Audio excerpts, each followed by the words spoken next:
Marvel Rivals, a fantastic game with an abundance of characters, yet still lacking in a few departments. You know what we talking about. We need some more tanks in this mug. So that's what we're here to talk about today. Tanks that we want to see in Marvel Rivals. Now, the first tank that I would love to see. Now, the funny thing about this tank is, low-key, when I was creating the kit, I was like, man, low-key, this can fit with every single role. I am talking about my homie, Norman Osborn, Green Goblin. So, he will be a flying Vanguard. We're going to be, nice. We're going to be a little generous. We'll start him with about 450 health, Just hear me out. Now, he has... His primary weapons are his pumpkin bombs, which do about 40 damage per hit, but they're pretty slow. And he also has like those, homing razor bats that you see in like Spider-Man 1. Those do about 25 damage per hit, but a cluster of them come out with 3 being thrown each time, and they're pretty fast. Okay. And for like the like melee button, I suppose he uses I couldn't decide. He can either use the trident that comes. I don't know where the fuck that trident comes out of, but you've also seen it in Spider-Man 1. And I couldn't choose between the trident or his retractable arm blades. So think like hidden blades from Assassin's Creed, but on the goddamn forearm. Ooh. And they come out. Saw his son doing Spider-Man 3. Yes, sir. Or even like a bigger version of the one you may see in like Assassin's Creed Valhalla with Eivor. Okay. I see the vision. And so depending on which one you want to pick, they both do just about a little 10 damage per hit. You know what I'm saying? Not a lot of people really utilize that melee button, so it's not all that important to this particular kit. Now. We're going to get into the abilities. He will use, for his first ability, his titanium cable that, like shoots out of his glider, which can bind enemies and prevent healing for about 5 seconds with a cooldown of 10 seconds. Now, when I was creating the kit, I was kind of undecided as to what kind of tank he would be. I know he was going to be flying, be on his glider the whole time. So if he's going to be up in there, he's definitely going to be doing a lot of kind of crowd control, if you will. And here comes in the second ability, which are poisonous pumpkin bombs, that does damage over time if hit by it, and also is doubled if you're also standing in like, the initial area that it'll do damage in. So if you're hit with the bomb and it does an initial 40 damage with a direct hit, but it can deal up to 120 if you're standing in the poison cloud or puddle or whichever for too long, and that has a cooldown for about 15 seconds. And since he's flying on his glider, I just thought give him a little glider boost like almost every flying character got, and he can glide boost for about 5 to 10 seconds with a cooldown for about 8 seconds. Now, but what you're all wondering is, I don't know, man, that don't really sound like a Vanguard to me. And then that is where his ultimate comes in, where he will turn into the Green Goblin from the Ultimate Universe. I just call him Beast Goblin because that sounds kind of fire low-key. And he resurrects with 600 health. Now, I thought about the voice lines that you might hear. So for the friendlies, and this is a quote from the comics. I was like, oh, I kind of cooked with this one. So if he's on your team, you'll hear him yell something like, "I'm the Goblin." I don't know, man. Don't judge the voice. I wasn't really trying. But if on the enemy team, you'll hear him say like, "I am the Nightmare," because I think the quote was like, "I am the Goblin, I am the Nightmare," or it was vice versa. I'm not sure. But yeah, so think how he kind of looked in like the Ultimate Spider-Man game, but maybe a little bit bigger, maybe closer to like Hulk size. That's kind of the vision that I'm going for with him. And with him, gives him a whole new set of abilities. He can fly with his, he has like dragon-like wings, and he'll also move like Magneto the whole time if you're not like, in the air with it. And for his primary weapon, he charges like fireballs and shoots them out of his mouth. You can charge him for 3 seconds, and that'll do the initial damage. But if you charge it for 6 seconds, that'll do double. So the initial damage is 50, and if you charge it for 6 seconds, it'll end up doing 100 each blast that comes into contact with an enemy. And for his melee, it's like a 3-hit combo, but this utilizes makes it a little more important. So the 3-hit combo will launch the enemy in the air and then slam them down, stunning them for around 2 seconds. And each hit does about 30 damage, with the slam adding an additional 15. And when I started looking into some of his abilities, I started to think about some of his passives. And one, he has like enhanced senses, so very similar to how Daredevil is right now. But he can only see like dangers in the area, like Moon Knight's Ankhs through walls, or Penny's mines, for instance. He also has a healing factor, so he can heal passively only when not in combat. Okay. And for his first ability, gotta take it back to the Dragon Ball Z. He kind of has like an explosive wave type of move where fire is thrown from his body that creates little puddles around that will do damage to enemies over time. So if you get hit with one of the paws, it does about 75 damage. If you're within 5 meters, you'll get hit by it. But it'll do up to 175 damage if you're directly hit and stand in the puddles for too long, and that has a cooldown for 18 seconds. Started thinking like with the more aggressive abilities that have a little bit longer of cooldown, especially if it's utilized more for crowd control. For his second ability, he'll fly in the air and then drop down and kind of like swinging his wings like a swoop, if you will, like kind of sweeping enemies off their feet. And if they are within 5 meters of the wing like swing, if you will, they'll take damage by it, as well as being blown away a certain distance.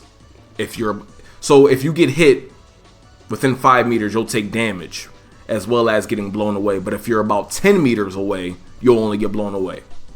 And the hit does 45 damage. Okay. And the third and final ability allows him to charge at enemies, kind of like how the Thing does, but he'll grab any that is in his way, and he can charge for 5 seconds while being held. Each second that the enemy is held, it takes away 5 health points. And he can grab multiple enemies. So after the 5 seconds up, you can either you could throw enemies through destructible walls while doing extended damage as well, or they'll just throw them away and they'll land somewhere. So if they're thrown through a wall, that does an additional 40 damage to each enemy that hits the wall. If they're just thrown, they're thrown for about 10 meters, and you can also decide if you want to just slam them down for 60 damage. I liked the somewhat juxtaposition between the Green Goblin, the Beast Goblin, how he's kind of in the air, kind of playing long range, maybe mid, and this one kind of gets up in there and definitely is. He's an anti-crowd control, as well as he could be a good staller if you know how to utilize the kit very well. And to round it all off with him, he will start with about, I don't know actually. So for Green Goblin, he has 3 costumes. He has because it seems like a goddamn running gag at this point, a 2099 outfit, which I actually do fuck with his 2099, John. I'm not gonna lie. And I gave him a recolor, which gives him the Iron Patriot colors, because Norman Osborn was the Iron Patriot at one point, for those who don't know. I know, right? Anybody could turn their life around. And I'd be remiss if I did not say the Raimi, oh my God, the Raimi suit from the movies. Iconic. Now, I do love how he looked with the in No Way Home, but that can be more his, base skin. And to round it all off, give him the Red Goblin costume where he had the symbiote as well. And that is all. Oh, well, and for, Green Goblin, Beast Goblin, excuse me, he pretty much just has like that cloak, that purple cloak he wears with or without it. And if they're going to like give him costumes too, they're probably mainly going to be originals, honestly, but I have no problem with that. And that is the end of my first character, Green Goblin. Wow. Now, who would have thought he would have went for the Beast Goblin and have him like be a sort of almost cloak and daggerish type of like mix-up type thing? That's really new. I definitely like that. I definitely want Green Goblin to be, because a lot of people were thinking about just making him straight up the Beast or Ultimate Goblin, whichever one you want to call it. Yeah. Just off rip. I thought it'd be. But I'm like, I personally wanted him to be a flying tank as well. And then going in and having more damage, and then going into like the a different form is dope. to make him more of, that traditional tank role at a certain time. I think that was dope. Definitely. Yeah, yeah. Good Mind job. you, I was thinking of this already before Angela was even announced. So he was going to be my first like flying Vanguard. But I'm happy that there's one now. Definitely. Right. I definitely know the feels. Okay, and for me, guys, we're coming in with Sabretooth with a whopping 575 health pool. Yes, you heard it, 575, but trust me, there's going to be a reason. First up, we're going to start off with the primary attack, Vicious Strike. We're going for a 3-hit combo, 45 damage per claw, left and right hit, and on the third, it's going to be a bite, a close range bite. Now, the left and right, they're going to make him dash forward a bit. And then also with the bite, he will dash forward as well. And the bite will cause 1 stack of bleed. We will come back to that later on. For his melee attack, it's just a quick double claw strike. His next ability will be Vicious Uppercut. He uppercuts with his claws, dashing towards the enemy, going about 3 meters ahead for about 45 damage for a cooldown of 4 seconds. He's going to be able to do that in a lot of his combos. Not every single combo, but it's going to be a part of his bread and butter go-to for his combos and whatnot. Since he has that small health pool, he's going to be more of a combo-dependent type of tank, doing more damage, soaking up more of the damage, but also being able to take some out on the enemy as well. Next up, we have Tiger Leap, a dash that he can do out on the ground. He can do it sort of like Black Panther's dash while on the ground, but in the air, it arcs kind of like the Hulk, but it has no charge. It's just straight up, immediate button press. Instantly jumps. Okay. And he does an X gesture with his claws, slashing an enemy. And if he does slash an enemy in the air, it results in a command grab where he bites them and takes them down. And it does the same thing on the ground. It just bites them and takes them down, stunning them for like 1 second. And then they have to get back up. Kind of like when Namor's ultimate hits and it kind of knocks you down to the ground. Cooldown, 12 seconds. And it also causes 1 stack of bleed. Like I said, we'll come back to bleed. Actually, we'll get to bleed right now. Bleed shows up as a fang and kind of like a unibrow. His iconic unibrow from the comics. That is the icon we're kind of going for. It does about 8 damage a second for 3 seconds, and it stacks up to about 3 times. And so from the base, it'll do about 24 damage up to about 72 damage. Damn. Just off the bleed alone, once you actually, once it gets stacked. So you want to be in there doing the damage so you can stack up that bleed and mixing in your different abilities. Next up, we have Feral Roar. He roars and stuns the enemy in place for 1 second and lowers their defense by 5% for 3 seconds. And also gives him 100 shield. Cooldown, 8 seconds. So that's definitely going to help him a lot with staying in the battle, getting a bit of shield back, and not the kind of over shield that takes back and goes. He actually keeps the shield and it stays with him. And lastly, for his ultimate, he has Uncanny Rage. He transforms. It takes about 2 seconds. It can be done while he moves. It just slows him down a bit.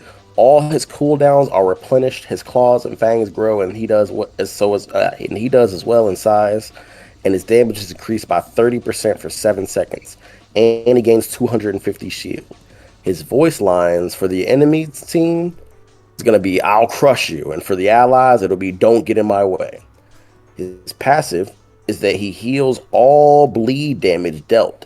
So that's why you really want to get up there, getting the damage. That's why his health pool is not too large, because it really incentivizes more aggressive tank play to really stay in that front line and really take the hits, but also to deal some yourself so you can stay in combat. And out of combat, he heals about 20 damage per second after about 2 seconds of not being in combat. He's got a few skins, kind of like his Ultimate Universe, where he's got the cool biker jacket on and then the biker jacket off, and then the classic, the tan fur-lined sweatsuit. That's what I call it. But that's my take on Sabretooth. I think he would be a wonderful addition. When it comes to tanks, I like to be more aggressive and be able to be in your face, but he also has ways to get in and out of combat, to jump in and out, to help allies and peel for the healers as well, taking a lot of damage. And even if he's by himself, if you can just kind of get out of the flyer for a second, he can definitely heal and just come back stronger. That's definitely what I want. I think it'll be a definite cool contrast to Wolverine, who's more of like a tank buster. So it'll be cool to see those two kits kind of clash. That's kind of where I was going with, trying to make it juxtaposed to, Wolverine's kit in a sense. but also still kind of be similar and have his own thing with that whole bleed damage and the biting. I thought that was a cool addition for him. He's Sabretooth after all. God damn, bro, you was fucking cooking. You know, I have to say, I love the idea of a like the fast-paced, tanky type of character. You know, you look at Sabretooth, you look at Wolverine. It's clear who's faster out of the two, but it's something honestly even more terrifying about this overarching figure that's fast as hell, like just a real big, bulky Black Panther. I fuck with that definitely, and not to mention something that I believe Marvel Rivals is severely lacking is like elemental type of damage. You mentioned bleed. Why didn't Blade have that? I'm saying he got anti-heal, which is like, that's cool, but I feel like it would have made more sense if he actually had bleed, you know? Man, Guang, Somebody man. with a blade. So I'm like, hey, we got claws and fangs, so that makes sense too for bleed. It's funny. It's Down to the hilarious. Honestly, I had another character that plays very, very, very similar. I'd even say to Sabretooth. We do have some little departures here and there, but that idea of just brolic, fast, just hand to hand demolishing Vanguard. I like that because a lot of the Vanguards feel very like their damage is very squishy in my opinion. Like Hulk doesn't make any damn sense. He's one of the strongest Vanguards in the game, you know, in the comics obviously, and literally his shit feel and even look weak. Doesn't make any sense to me. Literally feels like I'm doing nothing. That's why I was like, I want to make him combo dependent, and then also, like I said, having that bleed to actually give him that bit of heal and sustain to keep him in the fight longer. I feel like that's a good way to make him sort of similar to what we wanted him to be like, the Hulk to be like, and then also sort of similar to what the Thing kind of has going on. Like they've made him a lot more mobile lately, being able to jump around a lot more, and the combo potential with him is insane. So that mixed with Wolverine. It was really all the inspiration that came with that. But those are our two different choices for Vanguards, you guys. Let us know what types of Vanguards you guys want to see in the future. Like, comment, subscribe, and all that, guys. We really appreciate it. Let us know what kinds of Vanguards you want. Let us know what kind of DPS and strategy you want. Let us know if you want a video on that, because we'd definitely be interested in doing so. And until next time, the struggle arc continues. Be breezy.